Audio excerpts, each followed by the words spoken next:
snakes coiling around the staff. And it's not just the story of Moses, which accentuates that, but there was a group of visitors to our planet back then, 2000 BC and earlier, called Brotherhood of the Snake. They were a minor civilization, much smaller than the Galactic Confederation, and we'll talk about them a little bit later in depth. And that was their symbol. That's where it comes from.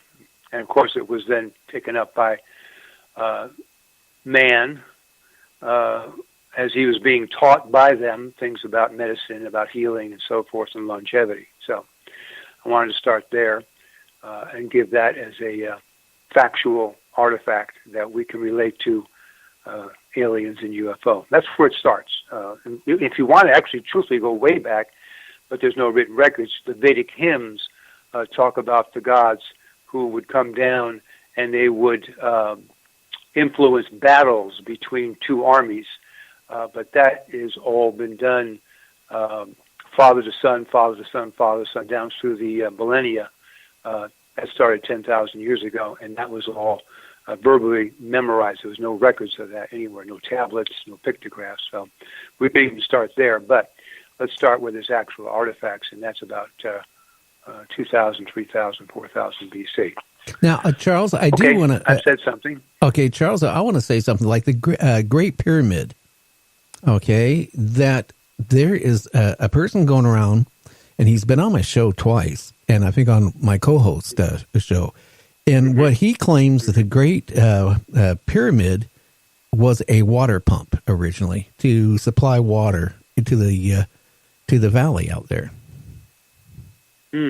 And that's I'm not going to gainsay anything that someone says if he has some kind of evidence.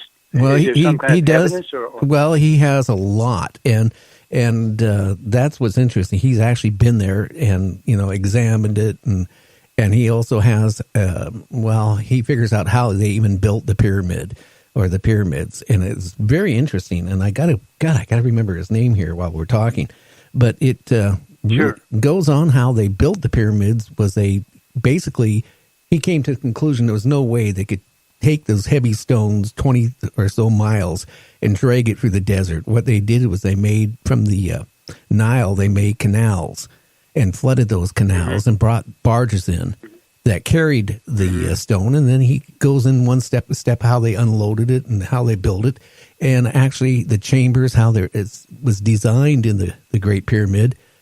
Basically, it was a water pump that he comes to the conclusion to supply water out to the valley. Now, I don't know about the other pyramids, but that's the Great Giza pyramid is the one that I'm talking about. Okay.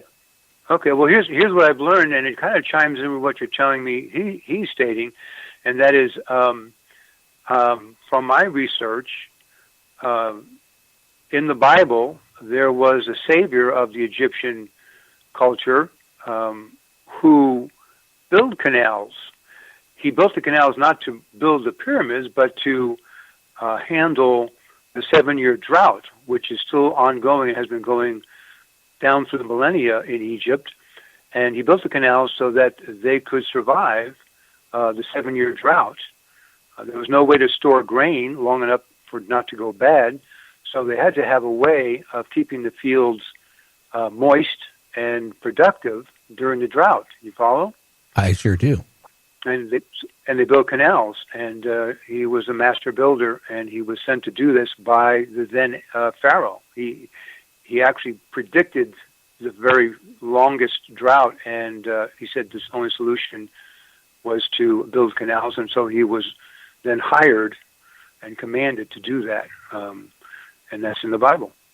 Yeah. I don't know. See, I can see it. Yeah, but some of the stuff like the Sphinx and stuff, they came to conclusion that was actually, now they're starting to come to conclusion that it was covered by an ocean. And if that's the case, and it was covered by ocean, it predates man.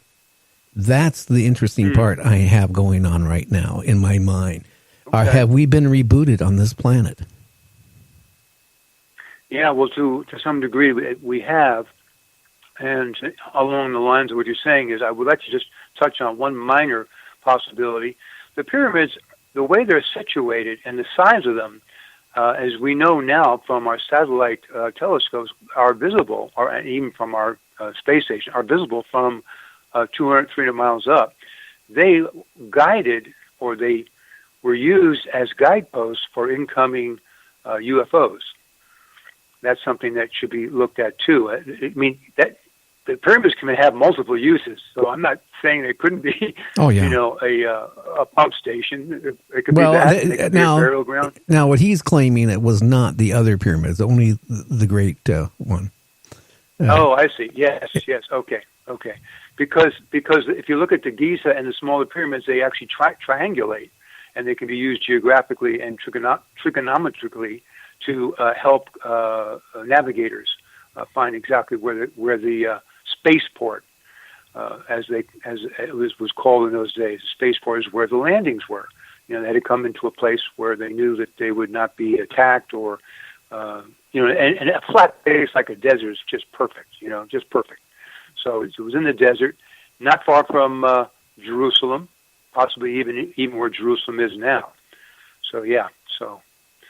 Well, don't forget, even in Africa, they have, places where it's miles long of stones and everything from high image. It's like a directional, like the directions like they use for navigation to bring you on, in line for an airport. The same way they look like landing, like in Africa, for example, where UFOs could land long, going back thousands of years ago. Yeah. I mean, if you were an alien coming here, wouldn't you want to have a way back that was secure? Every time you came back, you knew where it was safe, that you could land, and you wouldn't have troubles with,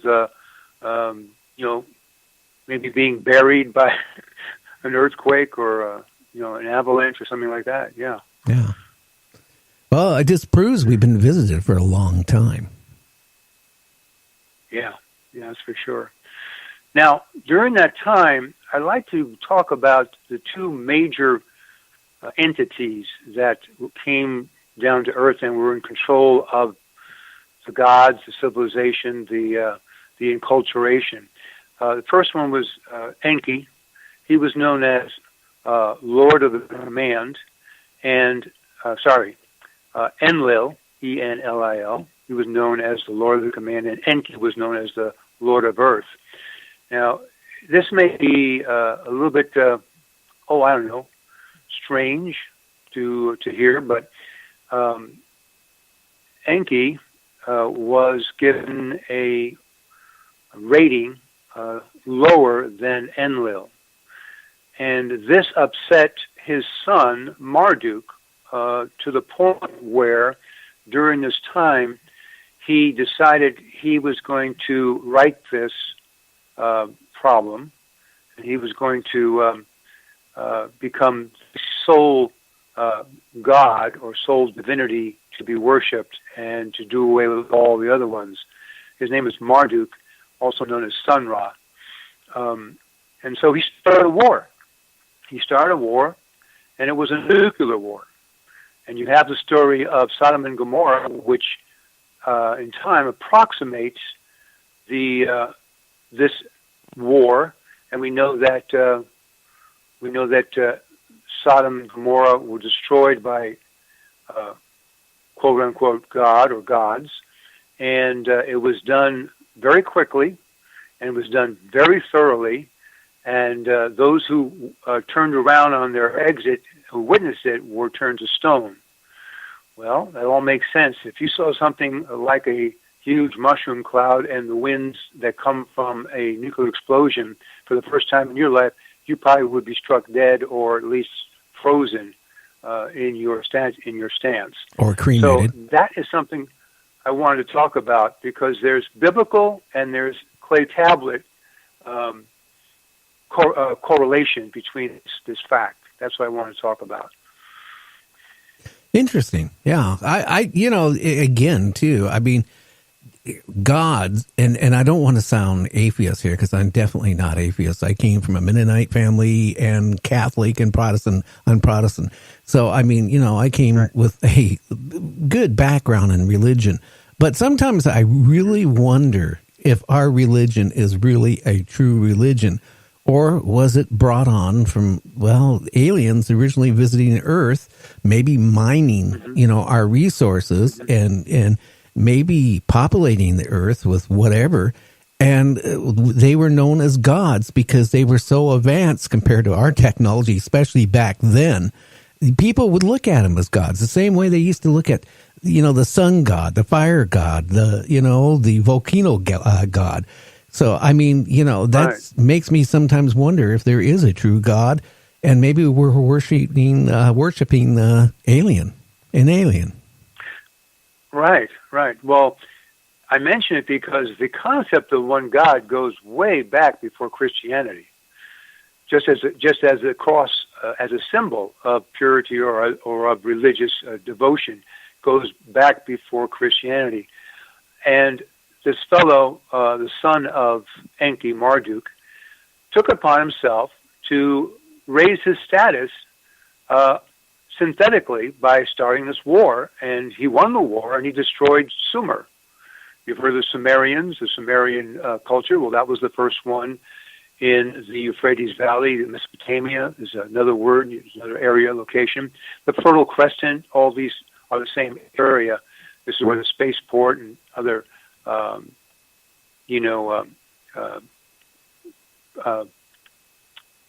alien civilizations sprang up, or alien influence sprang up. So what he did was he had the war, he won the war, he destroyed the powerful temples and the powerful presence of the then Lord of the Command, and he took over.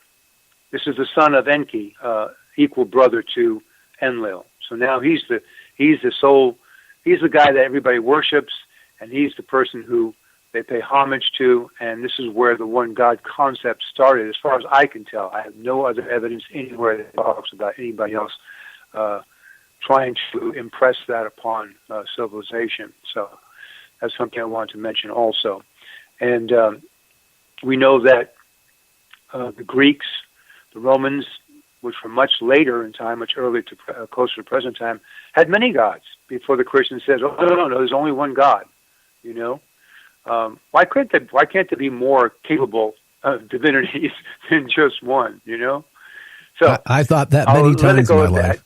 And if any of our listeners have questions about that, they can contact me at AlienExpert1, and I'll answer them in more detail. Yeah, I don't know how many times in my life I've wondered, is there more than one God? And I think we all kind of wonder that sometimes at some point of our life. Mm-hmm. Yeah. He was given Marduk was given the rating of 40, and Ninurta, which was the son of Enlil, had a rating of 50. And the greatest of all the leaders back on the planet where they came from had a rating of 60. So he wanted to up his rating. He couldn't go to 60 because obviously he wasn't the leader back on the planet where they came from, but he could get as high as 50. So that's why he decided to synthetically have a war, and that was his justification. But look how it's influenced civilization coming forward these thousands of years. Do you see? That's why I mentioned it, because it has had an influence where it's almost made us slaves of a concept which is not a concept that has been around very long. You follow? It's only very recently. I do. Yeah. Now the point is, I'm just wondering how many people out there are going to get mad at us right now. But no, seriously, I just have really thought about what you're saying so many times. I mean, mankind. Now, tell me if I'm wrong. They always needed something to believe in, and if you took that something away from a human, then they really would not have much to live for. They really wouldn't. Yeah. I mean, that keeps us pretty much in line. It gives us, if something happens bad, you have a faith to go to. But I mean, seriously, I don't want to get into that part of the religion part. Yes, that's fine. That's fine. Well, okay. Again, people have their religious beliefs, and that is great. It serves them well. That's great. If it doesn't serve them well, then maybe it's time to